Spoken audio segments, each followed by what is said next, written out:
Bonsoir. Quels sont les premiers enseignements que vous tirez de ce match? On a vu la différence entre le National et la Ligue 2, c'est que si vous avez 5 secondes d'inattention, vous faites punir, tout simplement, parce que je pense qu'on a mis une dizaine de minutes à se mettre dedans, parce qu'il y a le contexte qui fait que.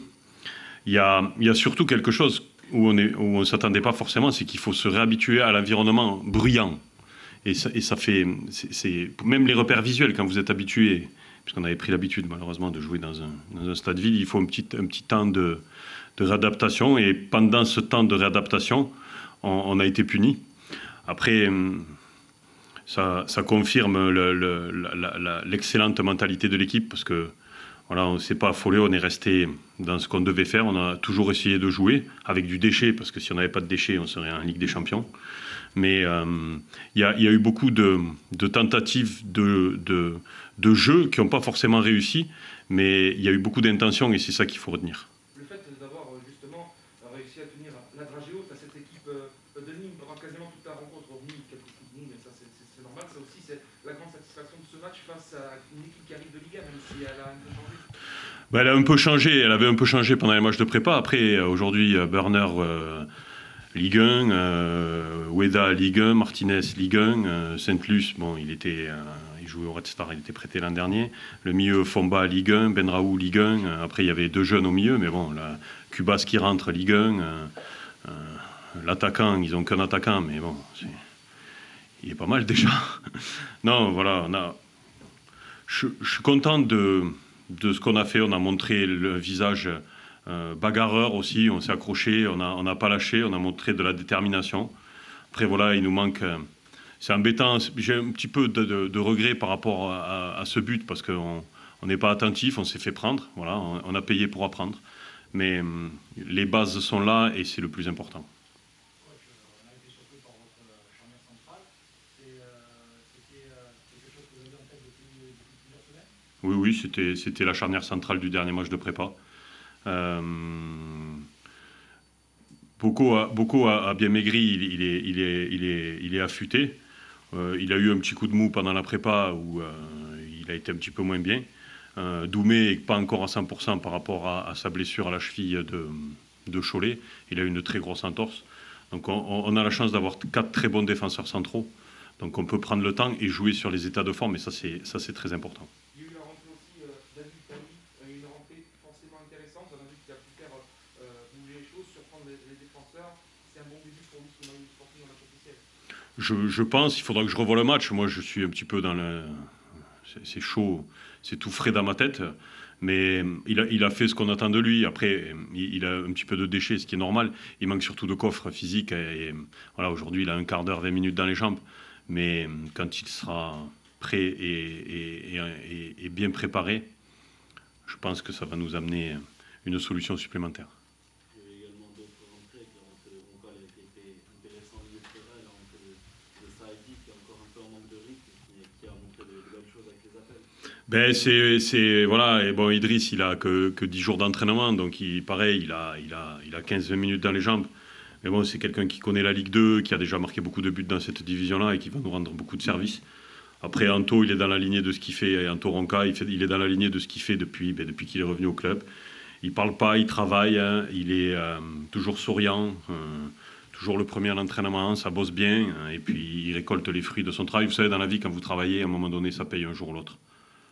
Votre homologue Pascal Tange vous a précisé, a dit que le match, ils auraient pu le gagner. C'était un bon point malgré tout. Et c'était la même analyse que vous faites de sur votre banc. Vous auriez pu aussi... Non, je dis que chacun a sa vision, après chacun défend sa paroisse. Je pense qu'au nombre d'occasions, on est devant. En première mi-temps, on a 2-3 situations où on leur gratte un ballon haut et où on n'a pas le bon geste dans la finition. Sur notre temps fort, sur la deuxième mi-temps, on a des opportunités. Donc, on se contentera de ce point du match nul. Après, est-ce qu'on doit gagner, est-ce qu'on doit perdre? Ça, aujourd'hui, on a fait match nul, donc on devait faire match nul. Oui. Je suis... Ce but, il a redistribué les cartes et un petit peu contrarié nos plans. parce qu'on le prend sur un coup de pied arrêté ou on se fait prendre. Donc ça change un petit peu. Eux, ça les a confortés dans leur plan de jeu de nous attendre et d'être bloc bas. Et chaque fois, surtout en première mi-temps, chaque fois qu'ils sortaient, ils nous piquaient. On a bien réglé ça à la mi-temps. On a bien redémarré la deuxième mi-temps. Après, on a eu un coup physique parce que malgré les nuages, je vous garantis qu'il fait chaud. Mais voilà, c'est pour le retour du Sporting, bien sûr qu'en Ligue 2 et dans le monde professionnel, on aurait tous préféré repartir avec 3 points. Mais aujourd'hui, on ouvre notre compteur points et c'est un point qui comptera, j'en suis sûr. Vous êtes entraîneur du Sporting, c'est votre première saison en Ligue 2. On redécouvre le public. Vous allez sans doute être confronté aussi à ce qu'on appelle le contexte insulaire, sur lequel on met beaucoup de choses. Et il y en a beaucoup qui disent que Bastia gagne des matchs par rapport au contexte. Vous ne les perdez pas. Aujourd'hui, il y a une référence à ce penalty. Alors, est-ce que c'est le contexte qui a fait que l'arbitre n'est pas sifflé un penalty, ou est-ce que c'est une erreur d'arbitrage, ou est-ce qu'il n'y a pas penalty? Je n'ai pas revu les images, donc je ne sais pas. Je sais qu'en première mi-temps, on a 2 fautes pour nous, à la limite de la surface aussi, et que l'arbitre n'a pas sifflé. Donc le contexte, quand ça arrange les gens, ben, le contexte, il a bon dos. Après, voilà. L'an dernier, on est monté avec 8 points d'avance, avec 0 spectateur. Donc le contexte, il me passe bien au-dessus de la tête. Bonsoir Mathieu. Bonsoir. Pour reparler de l'ambiance, vous avez dit que ça avait inhibé un petit peu les joueurs de Bastia au début du match, dans la concentration, etc. Mais est-ce que aussi il y a eu vraiment de grosses ambiances sur des récupérations de balles, etc. Est-ce que ça a aussi permis à votre équipe d'aller jusqu'au bout, de tenir ce résultat et d'obtenir plus d'occasions? Ben, ça n'a pas inhibé les joueurs. C'est pas la même chose. Ça a perturbé les joueurs dans leurs repères visuels et auditifs. Ça les a pas inhibés parce que je sais que j'ai des joueurs qui adorent jouer dans ces ambiances-là. Enfin, normalement, tous les joueurs adorent jouer dans ces ambiances-là.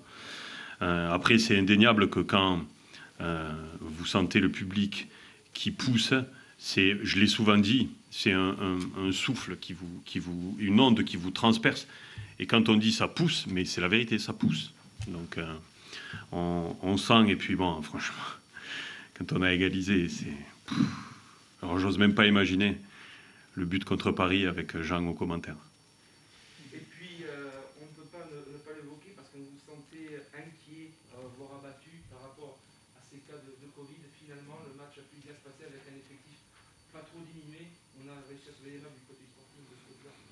Bon, après, vous savez, des fois, il faut faire transparaître des choses publiquement. Et je vous garantis que mes joueurs, ils savaient que j'étais pas abattu. Mais bon, c'est le jeu. Voilà. S'il y a un joueur de Nîmes qui a pensé qu'on allait jouer à l'arrache parce qu'on avait des cas de Covid et que éventuellement ça pouvait freiner leurs ardeurs, eh ben, j'aurais gagné mon pari. Après, de toute façon, on ne se maintiendra pas à 11, hein, donc on a un groupe élargi. Aujourd'hui, on voit que le petit Ronca, il fait 15 minutes intéressantes, enfin non, un petit peu moins, 10 minutes intéressantes. C'est bien, c'est des bonnes choses, ça prouve publiquement ce qu'on sait, nous, le staff, et qui vivons tous les jours avec les joueurs, c'est qu'on a un groupe hyper intéressant, très travailleur, avec un super état d'esprit, on l'a vu, parce que être mené chez soi au bout de 10 minutes, il faut être capable de rebondir, d'avoir les ressources nécessaires. On a su le faire grâce à nous et grâce au public qui nous a poussés pendant tout le match. Donc c'est bien, je regrette qu'on n'ait pas eu ce petit brin de force supplémentaire sur les 10 dernières minutes. Mais bon, on va s'en contenter, s'en satisfaire. Et c'est une bonne base de travail pour les prochains matchs. C'est mitigé en fait. Oui, clairement, on avait le sentiment qu'on peut repartir avec les 3 points, mais en même temps, on n'a pas très bien négocié le début de deuxième mi-temps. On a pris un coup de pression de Bastia qui est rentré tambour battant dans la deuxième mi-temps. On s'y attendait, mais voilà, on est jeune et on n'a pas su garder notre calme. On n'a pas bien ressorti le ballon de derrière. On a pris un risque, on s'est exposé et on a payé cash. Mais voilà, il faut encore une fois tenir compte du contexte. Et avant le match, on n'avait pas beaucoup de certitudes. Hein. Là, on en a un petit peu plus déjà quant à l'état d'esprit. Les joueurs ont été combatifs, sérieux, organisés. Et voilà, on sait qu'on a encore beaucoup de lacunes. On sait que voilà, mais au moins ils ont fait Ils ne se sont pas échappés, ils ont répondu présent dans l'intensité, dans les duels. Et voilà, il y a un super état d'esprit. Et puis c'est un point, faut surtout pas cracher sur ce point, parce que venir prendre un point ici à Bastia, ça a toujours de la valeur, quoi, parce que voilà, c'est un terrain où il est difficile de prendre des points, tout le monde le sait. Et voilà, Bastia est sur l'euphorie de la montée, etc. Et globalement, c'est un bon point. En première mi-temps, vous avez maîtrisé les débats, au milieu, derrière c'était solide.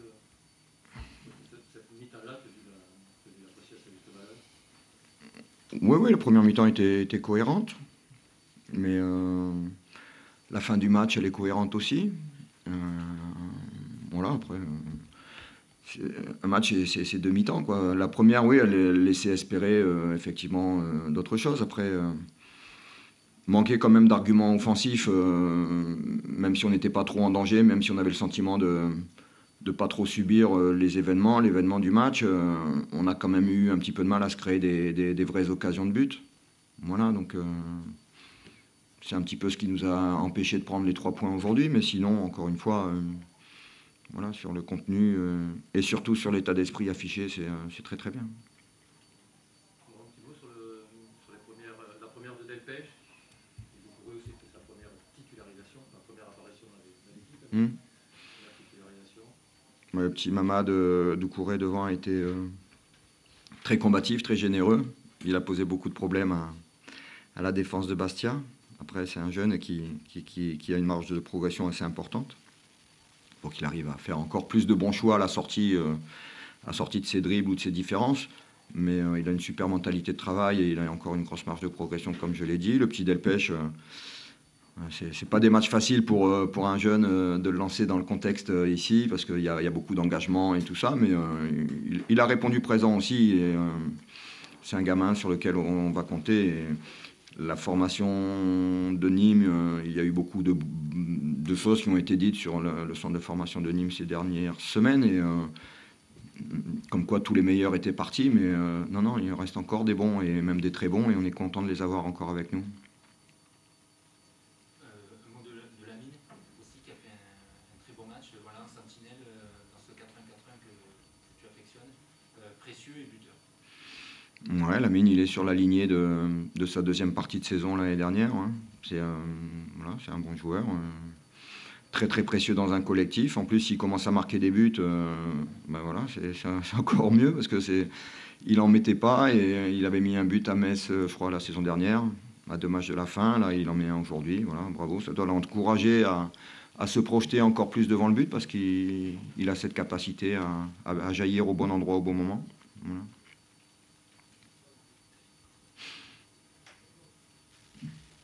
Bonsoir Pascal. Bonsoir. Vous avez parlé 2 fois du contexte. Alors j'ai deux petites questions. La première, c'est comment vous avez trouvé cette ambiance, parce que c'était la première fois qu'on retrouvait une telle ambiance dans un championnat professionnel en France, etc. Est-ce que c'est ça le contexte, ou est-ce que c'est aussi l'arbitrage qui a été compliqué pour vous, notamment cette faute sur Benraoult qui aurait pu faire pénalty? Non, quand je parle de contexte, c'est cette ferveur, quoi, en fait. On voit que c'est... Comment vous dire? Moi, je suis venu jouer ici dans les années 80, de nombreuses fois. Ça n'a plus rien à voir avec avant, quoi. Là, franchement, ça joue. Forcément, il y a de l'engagement sur le terrain et tout. Le public, il y a une ferveur, il y a une vraie identité dans ce club.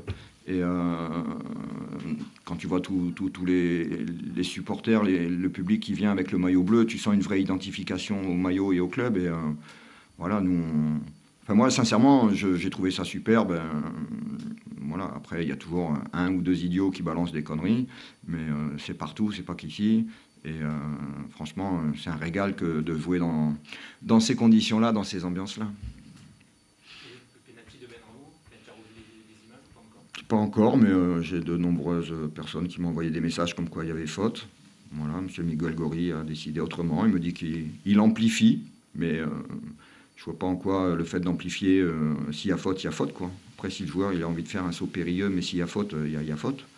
Donc voilà, soit il y a faute, soit il n'y a pas faute. Donc la notion d'amplification là-dessus, c'est pas un argument valable pour moi.